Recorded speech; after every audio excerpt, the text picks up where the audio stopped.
제가 제일 싫어하는 게 인공지능이었거든요. 사업을 할 때 인공지능 수학 교육 시스템 개발을 했단 말입니다. 그러니까 내가 인공지능을 잘 알아요, 실체를. 사기다, 인공지능은.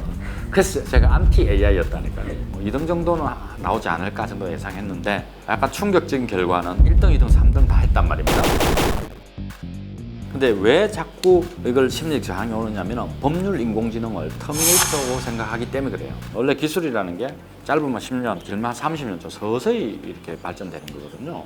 시장에서, 생태계에서 그냥 적응이라고 그러죠. 어댑테이션 하기 때문에 그런 문제는 크게 발생하지 아니한다라고 보고 있고, 일반 회사가 법률 서비스를 하는 문제가 있습니다. 그게 저도 반대예요. 자격증 있는 분야는 대체가 될 수가 없습니다. 지금은 그냥 자동화 툴.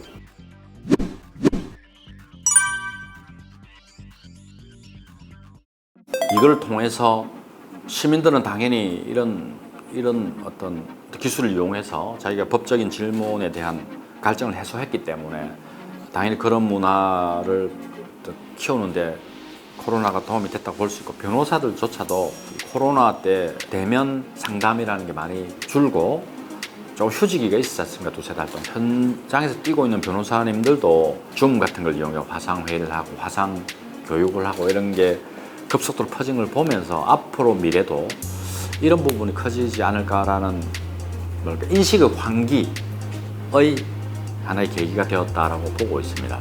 이 리걸 테크의 혁명은 역시 미국에서 시작됐고요. 리걸 테크는 미국이 압도적인 어떤 원동력을 가지고 커지고 있는 상황입니다. 법률 천국인 미국에서 많은 법률 데이터를 검색을 해야 되고 분석을 해야 되고, 또 법률 비용이 굉장히 높기 때문에 일찍부터 이런 ICT 기술이나 자동화 기술을 도입해서 리걸 테크 같은 이 분야를 개척을 해왔고요. 한 20년도 더 됐고, 이게 최근 한 5년 전후해서 인공지능을 붙여가지고 자동화시키는 이런 움직임이 생기면서 굉장히 커졌습니다. 그래서 전 세계적으로 리걸텍 시장은 2조 정도 보고 있고요. 한 5년 후에 한 30조 정도 커질 거라고 보고 있습니다. 우리나라는 리걸테크가 이제 걸음마 수준이기 때문에 시장이 형성되어 있지는 않고요. 작게는 10개, 많게는 20개 정도 지금 아주 영세한 회사들이 있고, 일본은 우리나라보다 한 5년에서 4년 정도 빨리 리걸테크 분야가 열렸는데요. 40~50개가 있고 이미 상장한 리걸테크 기업도 몇몇 있습니다. 우리나라도 리걸테크 산업이 형성될 거라 보고요. 예상이라기보다는 희망사항이 2등 정도는 나오지 않을까 정도 예상했는데 약간 충격적인 결과는 1등, 2등, 3등 다 했단 말입니다. 그래서 그게 약간 충격적이었죠. 사실은 이것은 저희 알파로 시스템이 우수해서 그런 게 아니고요.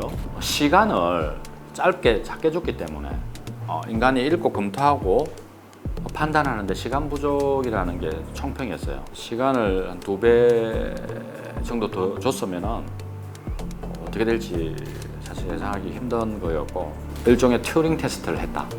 법률의 튜링 테스트. 그렇게 좀 확대 해석을 하고 싶습니다. 이거 인간이 한 건지 기계가 했는 건지 구별할 수 있는지 없는지에 대한 테스트가 튜링 테스트인데, 이것도 심사위원이 블라인드 테스트를 했기 때문에 인공지능에 의존해서 적은 건지 인간이 순수하게 적은 건지에 대해서 심사위원 평이 반은 알겠는데 반은 인간이 했는지 아닌지 몰랐다 그러거든요. 그래서 그런 것들이 좀 흥미로웠던 것이고요.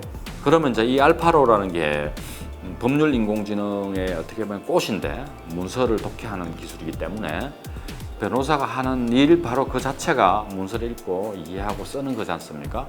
그 중에 반을 대체할 수 있는 그런 성능이 만들어졌다, 이렇게 볼 수도 있습니다. 법률 인공지능보다 훨씬 발달된 의료 인공지능 예를 들어 볼게요. 의료 인공지능이 나와서 세상이 최근 10년, 20년 동안 많이 발전을 했는데 의사의 존엄성이나 의사의 전문성을 해친다고 말하는 사람 아무도 없습니다.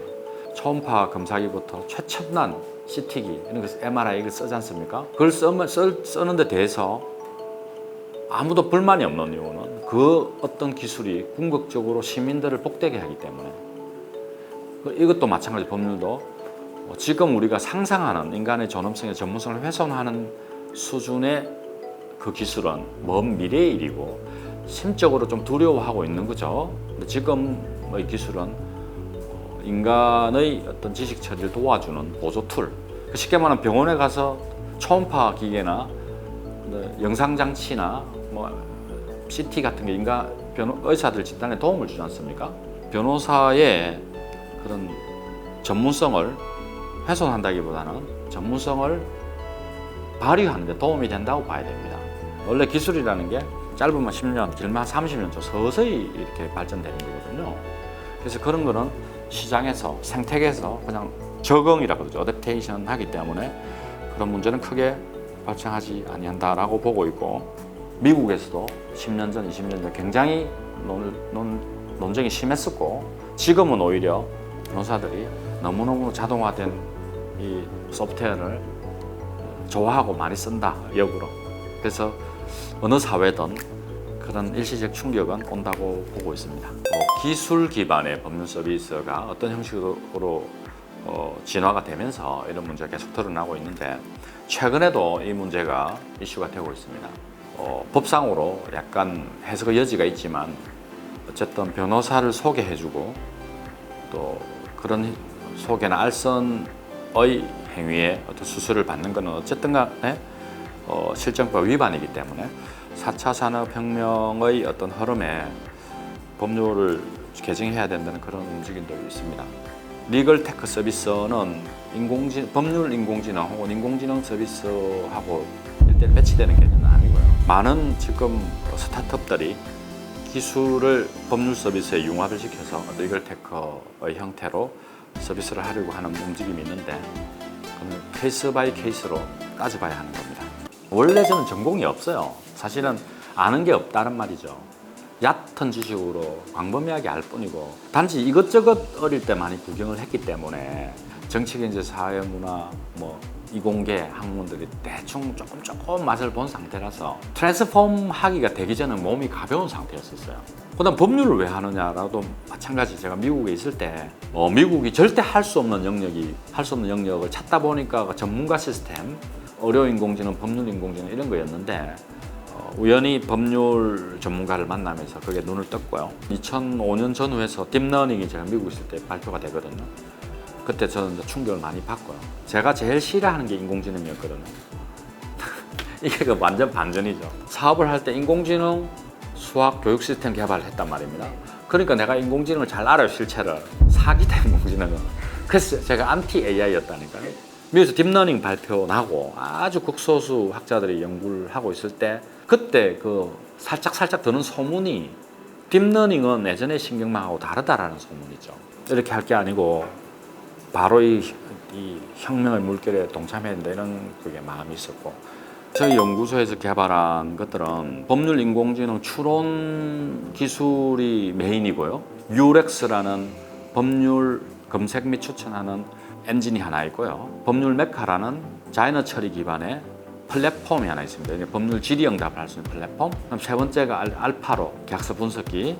뮤렉스 같은 경우는 일단 자연어 처리가 되기 때문에 왕따를 당해 자살한다, 뭐 이런 어떤 일반적인 문장이나 비법률 용어, 속어를 넣어도 거기에 관련된 법률을 잘 찾아서 추천을 해주고요. 뭐 판례 검색은 당연히 되고요.